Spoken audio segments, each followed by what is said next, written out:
Beautiful calligraphy అవన్నీ ఉన్నాయన్నమాట. అయితే సుల్తాన్పూర్ నుంచి సుల్తాన్పూర్ పేరు మీద తుగులక్ ఇష్యూ చేసిన గోల్డ్ కాయిన్స్ కోసం పరిశోధన చేస్తే దొరికింది ఒక్కటల్లా 1871లో ఎడ్వర్డ్ థామస్ రాసిన బుక్ తప్పితే ఇంక వేరే ఎక్కడ ఈ నాణాలు కనిపించలేదు అన్నమాట. ఇదొక నాణం అరబిక్ లాంగ్వేజ్లో ఉంది. దీని డేట్ ఏంటంటే 729 హిజ్రీ ఏరా, అంటే 1328-29 ప్రాంతం అన్నమాట. నెక్స్ట్ స్లైడ్ చూపించండి. ఇది ఒకటి. ఈ రెండు తప్పితే ఇంకెక్కడ కానీ ఈ తుగులక్ గోల్డ్ కాయిన్స్ సుల్తాన్పూర్ నుంచి ఇష్యూ చేసినవి దొరకలేదన్నమాట. అంటే ఎక్కువ కాలం వాళ్ళు అక్కడ పాలించలేదని తెలిసింది. Next line. తర్వాత ఇది అన్నమాట ఆ రిఫరెన్స్ ఎక్కడైతే దొరికిందో, chronicles of the Pathan kings of Delhi by Edward Thomas 1871లో పబ్లిష్ అయింది. దాని నుంచి నేను ఆ ఫోటోలు మీకు చూపించాను. Next line. తర్వాత defeat of Kakatiya led to the formation of course ready kingdom in 1328. Vijayanagara empire start అయింది 1336లో. లోకల్గానేమో ప్రోలయ నాయక్ గారు, తర్వాత ఓరుగల్లు నుంచి 1336లో, తర్వాత వెలమ కింగ్డమ్ రాచకొండలు 1360 అప్పటి నుంచి ఈ రాజ్యాలు స్థాపనమైంది. Next line. తర్వాత ఈ అప్పుడు ఏంటంటే రెండు copper plate inscriptions are very significant. ఒకటేమో Musnur Prolaya Nayak copper inscription Vilasa copper plate, అది that was discovered in 1942. And that details Krishnasastri గారు ఎప్పటికీ దీని విషయం చెప్పేవారు అన్నమాట. చాలా బాధపడుతూ చెప్పేవారు. అండ్ దట్ శాసనం ఏంటంటే తుగ్లక్ ఆక్యుపేషన్ ఫోర్స్ చేసిన అక్రమాలు, అట్రాసిటీస్ అవన్నీ విషయాలు అన్నమాట. అప్పుడు ఏంటంటే ఏదైతే నాయకులు 72 నాయకులు కాకతీయ రాజ్యంలో ఉన్నారు వాళ్ళందరూ కలిసి మనం ఈ తురుష్కుల్ని ఇక్కడి నుంచి తరిమి వేయాలనే సంకల్పం కలిగిందన్నమాట. ఇంకోటేమో ఈ Kaluvacheru Anitalli copper plate inscription wife of Veerabhadra Reddy చేసింది. బట్ 100 years తర్వాత కూడా ఈ శాసనం వచ్చింది. బట్ దాంట్లో కూడా అప్పటి దురాఘాతాలు అవన్నీ విషయాలు ఏరుకుంటూ చెప్పుకుంటూ తర్వాత రెడ్డి కింగ్డమ్ ఎలా స్థాపించబడింది, దానికి కారణాలు ఏంటనే విషయం తెలిసి వచ్చిందన్నమాట. Next line. కనుక ఆ period was very turbulent period in Telangana history. And coins ఏమో దొరకడం లేదు. అంటే ఆలోచించాలి ఎందుకని ఈ కాయిన్స్, కాకతీయుల కాయిన్స్ కూడా ఒకటి 1969 వరకు ఏమన్నారంటే కాకతీయులు నాణ్యాలు ఇష్యూ చేయలేదు, దొరకలేదు అని. మారిమండి రామారావు గారు 1960లో కొన్ని coins, gold coins, silver coins మన స్టేట్ మ్యూజియంలో ఉన్నవి, అవన్నీ కాకతీయులు కావు, ఆ నాణ్యాలన్నీ వెస్టర్న్ చాళుక్యన్ కింగ్స్ అని చెప్పారన్నమాట. దానికి ఏంటంటే ముఖ్య కారణం అప్పుడు శాసనాలు కొన్ని శాసనాలు, ఖండవల్లి శాసనం అటువంటి దొరకలేదు అప్పటి వరకు.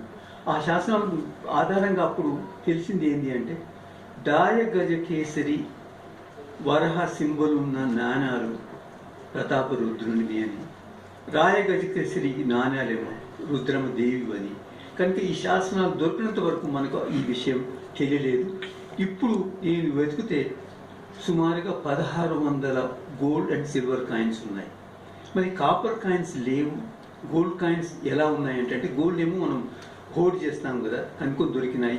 బట్ ఈ కాపర్ కాయిన్స్ మొత్తం ఏం చేశారంటే సబ్సిక్వెంట్లీ, నెక్స్ట్ స్లైడ్ చూపించండి,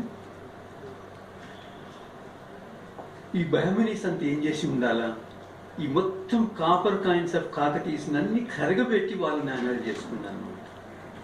వాళ్ళ నాణ్యాలు ఎంత నంబర్స్ దొరుకుతాయి. మన స్టేట్ మ్యూజియంలోనే 1964 వరకు వలీఖాన్ గారు అప్పుడు బహమనీ కాయిన్స్ మీద బుక్ రాశారు. అప్పుడు 4720 copper coins of Bahmanis alone were present in our museum. ఆ తర్వాత మళ్ళీ 16 ఓట్స్ దొరికినాయి, ఇంకో 2200 నాణ్యాలు దొరికినాయి అన్నమాట. అంటే ఈ నాణ్యాలు ఇంత విపరీతం దొరుకుతాయి.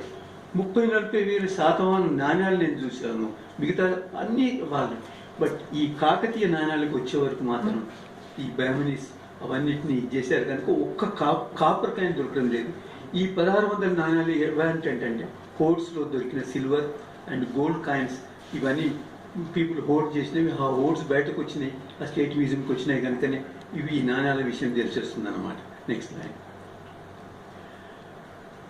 తర్వాత ఇక బహమనీ రాజవంశం వచ్చిందనమాట. బహమనీ రాజవంశం మన ప్రాంతాన్ని ఏలినప్పుడు ముఖ్యంగా బహమనీ గురించి చదవాలంటే నెక్స్ట్ లైన్, ఈ హిస్టరీకి మెయిన్ ఆధారాలు ఏంటంటే ఫెరిస్తాన్ ఒకటి, తర్వాత బురణె మాసిరన్ ఒకటి. These are the two works which were done by Firista. He was a Persian scholar, historian. Muhammad Qasim Hindu Shah వాని పేరు. తర్వాత ఆయన 1517 నుంచి 1620 వరకు బతుకున్నాడు. తర్వాత ఇంకో అతనేమో తబతబా, అతను బురణె మాసిర్ రాసిన అనమాట. ఈ ముఖ్యంగా బహమనీ హిస్టరీకి వచ్చే వరకు ముఖ్య ఆధారాలు ఇవన్నమాట. తర్వాత దాంట్లోపట ఎన్నో తప్పులు దొరికినాయి. నేను కొన్ని విషయాలు చెప్తాను అవి. Next line. ఈ దీనిలో చూడండి, ఫెరిస్తాన్నేమో 18 రాజులు ఉన్నారని, బురణె మాసిరేమో ఓన్లీ 14 కింగ్స్ అనమాట. లాస్ట్ 4 కింగ్స్ అసలు మెన్షన్ చేయలేదు. But of course they were titular heads, they didn't have power at all, and it is the Barid షైన్స్ who are controlling that and so on. But అది కాకుండా ఈ నంబర్ ఆఫ్ కింగ్స్ కాకుండా ఎన్నో తప్పులు దొరికినాయి. ఒకటి, 5th ruler wrongly named as Mahmud by Farista, wrongly mentioned that 4th king Dawood and 5th king were sons of Alauddin.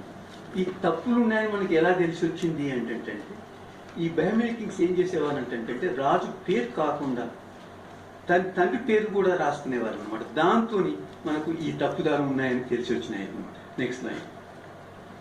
తర్వాత ఈ ఫరిస్తాను బట్టి దిస్ ఇస్ ది జెనియాలజీ అన్నట్టు. దాంట్లో ఒకటి ఏంది, ఫస్ట్ కింగ్ వాజ్ అలావుద్దీన్, తర్వాత ముహమ్మద్ షా 1, ఆ తర్వాత ముజాహిద్ షా, దావుద్ షా, తర్వాత మహమూద్ అని. బట్ ఫెరిస్తాలో తప్పు ఏంటంటే Mahmud was the son of Alauddin, అది తప్పు. Next line. ఇటువంటివి ఇంకెన్నో తప్పుదాలు ఉన్నాయన్నమాట. తర్వాత బురణె మాసిరేమో 14 కింగ్స్ మెన్షన్ చేశాడు, బట్ చాలా వరకు ఫెరిస్తాలో ఉన్న తప్పులు దీంట్లో లేవు. Next line. కనుక ఈ తప్పుదాలను కవర్ చేసి new genealogy we have to be prepared and so on. That is what is shown here. తర్వాత ఇంకో కొన్ని మిస్టేక్స్ కూడా ఫరిస్తాలు ఉన్నాయి. Kalimullah was the son of Ahmad Shah IV అంటాడు, అది తప్పు అది. Next line. సో కాయిన్స్తో మనకు తెలిసొచ్చినవి ఏంటి, కరెక్ట్ జెనియాలజీ తెలిసొచ్చింది ఒకటి, తర్వాత ఇంకెన్నో తప్పుదాలు దానిలో ఒకటి ఉన్నాయి తెలిసి వచ్చినాయి. Next lines. ఆ ఫరిస్తాలు ఏమన్నాడు అంటే బహమనీ కాయిన్స్ అన్ని స్క్వేర్ అని. స్క్వేర్ ఎన్నడు కానీ కావు, every coin was a round in shape. తర్వాత first 2 kings never issued coins అంటారు, టోటలీ రాంగ్. ఆ కాయిన్స్ ఎన్నో చూశాను, చూపిస్తాను కూడా దాంట్లో. తర్వాత ఈ 5th కింగ్ ఉన్నాడు అనుకోండి, ఆయన ఈ దీంట్లో అబ్దే మొహమ్మద్ మహమూద్ అంటాడు, తనకి మహమూద్ అని చెప్తాడు, అలావుద్దీన్ కాదు. కనుక ఈ తప్పుదాలు ఇవన్నీ ఈ కాయిన్స్తో మనం సరిగ్గా దాన్ని కరెక్ట్ చేయగలిగినాం. Next line. తర్వాత అహ్మద్ షా బిన్ అహ్మద్ షా, ఇది కూడా మళ్ళీ 9th కింగ్ తప్పు ఉంది, కనుక దాన్ని కాయిన్స్తో మనం కరెక్ట్ చేయగలిగినాం అన్నమాట. Next line. ఇక other mistakes were there, they were able to correct them through the coins. Next line. తర్వాత ఇది ఫస్ట్ కింగ్ కాయిన్స్ ఇష్యూ కాలేదన్నాడు ఫరిస్తా, బట్ ఈ కాయిన్ చూపిస్తున్నాను మీకు. Next line. Next line you can pass on that. తర్వాత mints కూడా correct name was not mentioned in the Firishta. Next line. Next line. తర్వాత next Qutb షాహీకి వచ్చే వరకు ఈ లిస్ట్ మనకు అందరికీ తెలుసది. తర్వాత షాజహాన్ ఎప్పుడైతే పరిపాలనకు వచ్చాడో, then he had some designs on the Qutub Shahi dynasty. 1636 నుంచి వీళ్ళు కుతుబ్ షాహీ కింగ్స్ కు ఆర్డర్ చేశాడు, you cannot have your name on your coins at all, and then you have to pay that money to the Mughal kings అని. కనుక మొదటి కింగ్స్కి వచ్చే వరకేమో వాళ్ళ పేరు నాణ్యాల మీద ఉంటుంది, బట్ తర్వాత అబ్దుల్లా అండ్ దెన్ అబుల్ హసన్కి వచ్చే వరకు వాళ్ళ నాణ్యాల మీద పేరు లేని లేదు. Next line. కనుక ఈ Mughals they completely made them a treaty of submission was made in 1636. After that, Qutub Shahis had no at all powers at all, and they were only coining means ఏదైతే designs అయితే Mughals ఇచ్చేసారో ఆ coins Golconda mint నుంచి ఇచ్చేసేవారు. ఆ తర్వాత ఏ coins తర్వాత వచ్చిన దానిలో వీళ్ళ పేరు లేదు, ఆయన వంశం పేరు కూడా లేదు. నెక్స్ట్ లైన్, ఈ మొదటి కాయిన్ చూడండి, కులీ కుతుబ్ షా పేరు ఉంటుంది, కులీ కుతుబ్ షా అని. నెక్స్ట్ లైన్, అబ్దుల్లాకి వచ్చే వరకు ఓన్లీ ఈయన్ను బట్టి హైదరాబాద్ పేరుంది బట్టి మనం చెప్పొచ్చు ఇది అబ్దుల్లా కుతుబ్ షా కాయిన్ అని, బట్ దాని లోపల వాళ్ళ పేరు లేదన్నమాట. Next line,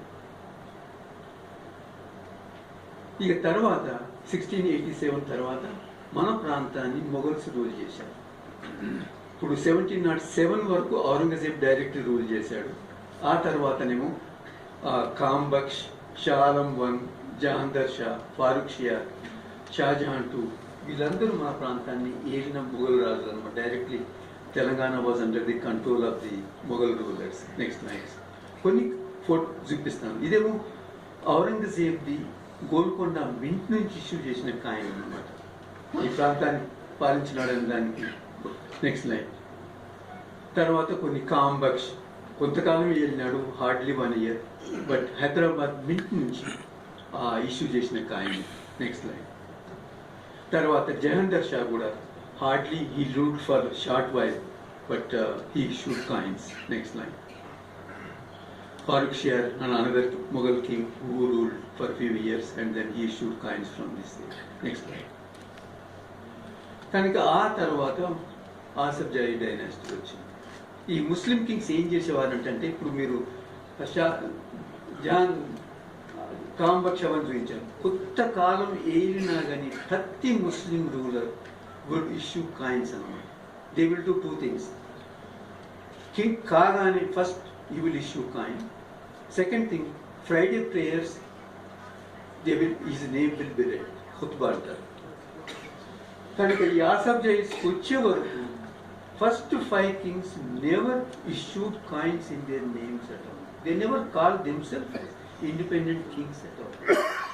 They were so loyal to Mughal rulers that they didn't call themselves as independent at all. And ఎలా గుర్తుపడతాం మీరు కమరుద్దీన్ ఉన్నాడు, ఆసఫ్ జా ఖాన్ ఉన్నాడు, అప్పుడు Muhammad Shah was the Mughal king. So entire coins were in the name of the Mughal king. They had no, their name is not there at all, but only the local mint, మన ఈ ప్రాంతంలో ఉన్న mint, it was under their control. కనుక ఆ coins మనం Asaf Jah coins అనొచ్చు, కానీ they never claim that they were independent kings at all. Next line, similarly 3 types of coins. మొదలేమో first 5 kings never put their names on the coins. ఆ తర్వాత just initial of the name only they put. Even Usman Ali Khan, Mahbub Ali Khan never issued with a complete name at all. The single coin is not there at all. Only ayin లేకుంటే meme ఉండేది. Meme అంటే మహబూబ్ అలీ పాషా అంతే కానీ వాళ్ళు they never put their names completely. Next line. Next line. And they were so loyal to the Mughals, and some of those things they were taking the firmans of the Mughal rulers. And also when Britishers and French they wanted to present them some presents to the king, he said that no, I accept on behalf of the Mughal ruler, he would say that and so on. Next. And later they became loyal to the Britishers, and under their command the state was run. Next slide. And some of the instances I was giving you. And later they came under the British dictate, 1858 onwards adanta. Next slide. So Asaf Jahan unnadu anukondi, coin would be name of the Mughal ruler Muhammad Shah. Nasir Jang unnadu anukondi, appudu Ahmad Shah was the Mughal king. So only coin of that of a local area, then you will know that it belongs to Nasir Jang. Atlim Muzaffar Jang, Salawat Jang, even Nizam Ali Khan who ruled for a long time, coins will be in the name of the Shah Alam too. Next line. Idi Bijapur nunchi first king di Bijapur kanaka Muhammad Shah పేరు మీద ఉంది. but we have to say it belongs to the Asaf Jawan, but even though he had not put his name in. Next line. And the Nasir Jang from Golconda, Muzaffar Jang. Next line. Nizam Ali Khan from Elichpur was under Elichpur nunchi kanaka we can say that it belongs to Nizam Ali Khan. Next line. The gold coins, Abhi. Next. Second darja coin idi. Next. Idi Afzal Dawladi. Next. And Mehboob Ali Khan. Ee coins ani kuda never. And ee coin chudandi. Nizam Usman Ali Khan was the only king who would become richer on his birthday. Birthday now he wanted all officials and everybody to visit him. But you cannot go to king without taking with gold more. They had to take it. And on that day, he would not give anything to them. Suppose Mysore Raju Nadanpur. They will say that on that day, all the schools, they will be fed students or something like that. But he is the one who expected every one of the officials to come. And then you can't visit Nizam unless you. Then when Lal Bahadur Shastri said that, gold, you donate unto, they say that, 33,000 gold coins were given by Nizam. But every one of that coin, he minted them. And they were all given by his people, not from his intention. So all those coins, 33,000 and all, he collected from the people and so on. And you would not know that every job which had a monthly pay of more than 1,000, Nizam has to be paid and so on. Husnuddin was there. He was for 6 years. He was the personal secretary to Indira Gandhi. And when he was promoted as a collector in 1935, he has to pay 5,000 rupees, even though that family was closely known to Nizam and so on. So every job he collected money and so on. Every birthday he collected money, and that was what was given to him. That was what donated at that time. He said, big name and all that and so on. Next line. And of course, the Asafjat, these coins were very popular. But I thought that such a beautiful calligraphy, he was made by a Muslim scholar, but this was made by a Britisher who designed this coin. Next line. And this is Nizam Ali. And the early part of the 19th century, what they did was, Nizam allowed on payment for the local people, Gopalpet, Narayanpet, Vanparti, Gadwal, all those fellows to mint coins and so on. And Nizam collected money. And then, how do you know that Go is there? You could see that. And then from that say, it is Gopalpet coin and so on. It was all made in the name of the Mughal ruler. Except one word they will put. And then these coins were called Chelni coins. Chelni coins, their quality was not good. And ultimately, and when later, when 1853, they were dissolved and so on, because no more they said was because of the quality of the poor quality of the coins and so on. Next line. So, well, from Kakatiya dynasty in 1323, and we were all under the, sort of a long, sort of a Muslim rule and so on. And sometimes when you look at that, even after the 600 and odd years of Muslim rule, we continued to be 90% Hindus and so on. And that wasn't, something remarkable and shows the resilience of our people and so on. Just 632, Prophet Muhammad was dead, but 636 whole Persia was under the spell of the Islam. Same Egypt by 640, it was under that and so on. And Afghanistan was a Hindu country, it was totally converted into that and so on. But we were, and sometimes, when you look back, Farishta and so on, not that they were good people and so on. Muhammad Shah I was there, that coin I have shown you. He would say that, until I kill 100,000 infidels, I will not put the sword in the sheath. There was another fellow, Ahmad Shah I. Every 20,000 infidels, meaning Hindus, killed, then they would have a 3-day official celebration. This is from the history written by the Muslims themselves and so on. And even with all that, we continue to keep our faith and so on. I think that really something remarkable about us. Thank you.